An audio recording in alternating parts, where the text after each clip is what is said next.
Եվ վերադառնանք իմ գործընկերոջ խնդրանքին այդ հաշվարկը տրամադրել, որպեսզի հարցերը վերանային արտոնակ կոմպլեքսով։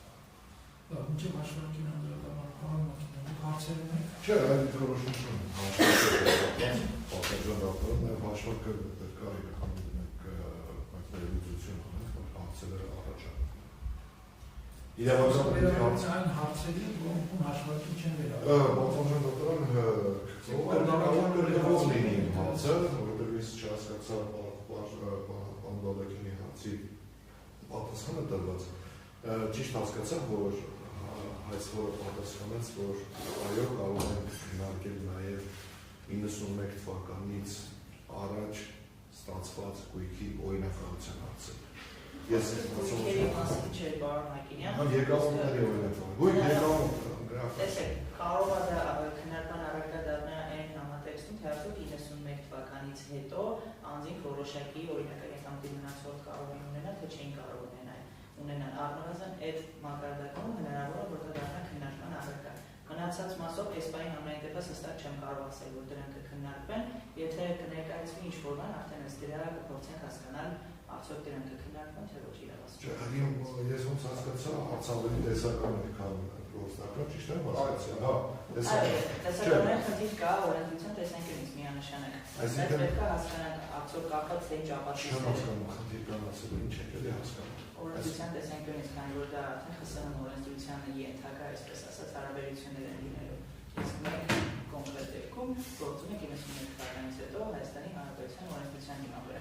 Կարող եմ հասկանալ, որ ոչ իրավունք չունենք քննարկել։ Կարող եմ այդպես հասկանալ։ Ոչ, քննարկել կարող ենք, բայց կախված թե ինչ է ներկայացվում, ըստ դրա հասկանանք արդյոք որևէ բան հնարավոր է դրա հետ անել, թե չէ։ Այսինքն միգուցե կոնկրետ դեպքում որևէ ապացույց մեր կողմից չընդունվի, բայց առնվազն համակցության մեջ մեզ մոտ որևէ ողջամիտ ենթադրության դա հանգեցնի։ Ես չեմ կարող հստակ ասել, թե ինչ կներկայացնենք, որ ըստ դրա ինչ հնարավոր կլինի քննարկել։ Դուք դեռ պատմական ապացույցի, այսպես ասած, վերաբերության մասին չեմ խոսում։ Ընդհանրապես ներկայացնում է որևէ փաստական տվյալ եկամուտ ձևավորելու մասին։ Ընդհանրապես ասենք ֆակտներ եք, էլի ես իմ հարցը դեռ տեսական եմ։ Զբաղվել եմ, չէ, абստրակտ հարցեր չտան։ Մոտեցումներն հայտնի։ Տեսեք, պատմություն դատան, ես այս գործերով կներեք, շատ եմ մասնակցում, պատասխանը ենթադրություն ալի։ Դատախազությանը հարց ենք տալիս, ասում եմ դուք քննում եք 96 թվի ձեռքբերման օրինականություն։ Ոնց եք քննում, ասում եմ մենք 96-ից հետ պիտի գնանք, որ տեսնենք դուք դրանից առաջ եկամուտներ ունեիք, թե չէ։ Դրա մանական պատասխան է տրվում։ Հիմա ասում եմ, երբ որ դուք քննում եք 91 թվականի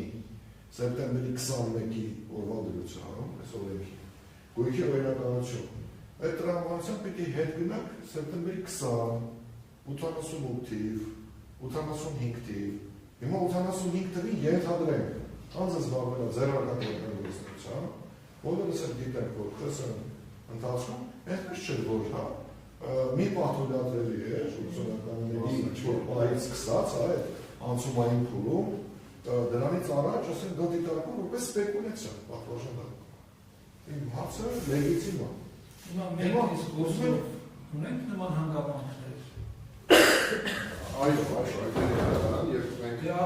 ունենք բիզնես գործունեության վերաբերյալ տվյալներ ԽՍՀՄ ուշ շրջանի վերաբերյալ, կրկին դրանց եկամուտների չափի վերաբերյալ, որ օբյեկտիվորեն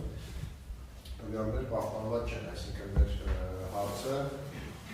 ունի նպատակ հենց այս գործի շրջանակներում նաև հասկանալ մոտեցումը, որպեսզի հասկանանք աշխատենք այդ ուղղությամբ եկամուտների։ Ձեր հարցը չէ, ձեր հարցին պատասխան դրա հարցը։ Հիմա պարոն Մակինյանը մեր հարցի պատասխանը ինքան շատ ենթադրություն եք անում, փորձում եք պատասխան ենթադրություն չեմ։ Ես ունեմ փաստեր, դրանք հանրային փաստեր, պատվազան դատական։ Որ ԽՍՀՄ ժամանակահատվածում ազգաբնակության մի նիստ մարզ անգորած, ես կարող եմ ապացուցեմ տալ։ Զբաղվել է ձեռնարկատիրական գործունեությամբ, ստացել է եկամուտներ։ ԽՍՀՄ օրենսդրությամբ պետությունը էջանում է։ Չէ, արգելել է, չի թույլատրել, բայց եկամուտներ մարդիկ ստացել են։ Հիմա ասում են, եթե մենք այդպիսի, որ ասենք, գիտեք, այսպես ասած, ցեխեր են ունեցել, պատվազան դատական ակտեր կան, փաստեր են, ամբողջ ԽՍՀՄ-ը։ Մեր գործին Հիմա ուզում ենք հասկանանք, եթե մենք այդպիսի փաստ չգիտենք դեռ, բան ենք գալիս, հայտնաբերենք, դատախազության դիրքորոշումը ինչպեսին է, դատախազությունը չի պատասխանում այդ հարցին։ Արդյոք դրանք օրինական է դիտարկելու այդ եկամուտները, թե ասելա չէ, գիտեք, ինչ խրսանամոնեզրության այս նորմի հետ է հակասության մեջ ձեր ներկայացրած փաստը։ Չեմ դիտի, եթե չարչարելու են մեզ, ասենք վերջում ասում են չեմ դիտարկել, մենք չարչարում ենք, բայց պատվաստան դատարանը կներեք իր տարիքից ելնելով նաև վստահ եմ, որ գիտի, որ մարդիկ նաև այդ ժամանակ ապրել են, նաև ձեռնարկատիրական գործունեություն են իրականացրել, հիմա անունը տենց առաջ ուրիշ էր։ Այդ է ուզում ասել։ Մենք ունենք մի գործունեություն, որը Դուք հիմա խորհուրդ եք հարցնում, թե ինչ աշխատանք կատարեք, ինչ ապացույց բերեք։ Եթե ինչ-որ ապացույց բերեք, ապա դատախազը ինչպես դրանք պատվաստան ոչ չեք ասում, ասում են դուք ձեր լիազորությունները կներկայացնելու եք, եկեք ավելի բարձրացնեմ, ասում եմ ձեր հարց եք տվել, ասում եմ դուք ձեր լիազորությունները անցնելու եք, ասեք մենք 88-ներ են քննարկում, 65 թիվներ են քննարկում 1965, թե դուք մնալու եք օրենքով նախատեսված 91 թվականի սեպտեմբերի 21-ին։ վերաբերյալ եկի պատասխան։ Եթե ավելացնելու բան ունեք, ավելացնելու բան չունեմ, Արմակինեն, եթե դուք ձեր վստահողների շարերի պաշտպանության համար որևէ ապացույց ներկայացնելը չարչարանք եք դիտարկում, դա իհարկե ձեր մոտեցումն է։ Իրավասում Արմինը ըստ ներկայացվածի իր գնահատականը կհայաստանի որևէ ավելացնելու բան այս մասով չունեմ։ դուք ձեր ապացույցները հավաքեք, ներկայացնեք դրանք։ Այս պրոցեսը ընդհանրապես ինքնավստահ չի, չարչարանքի հարց չկա, այս պրոցեսը երբ որ օրենսդիր այս օրենքը մշակել է, ոչ նպատակ է հետապնդել, ոչ թե ասենք, գիտեք, ինչ ես բառախաղի վերածելու կամ բերեկը որոշենք, մեր համար պետք է իրավական որոշակություն պետք է ախորժական, սահմանադրություն է իրավական որոշակություն չունեն, այսքան է, շատ կարևոր հարց է պատասխանը չստացել։ Եթե այլ հարցեր չկան, դուք ինչքան ժամանակում ձեր աշխատանքներին Թվում է մեկ շաբաթը լրիվ բավարարան այդ քննարկեմ հասկանան ինչ տեսքով ոնց եք ներկայացնում աշխատանքը, երկու շաբաթ ընթացքում ամեն հավանականությամբ որևէ հարցեր դրամատրեք կողմերի, ուրեմն նաև դատարան։ Այո,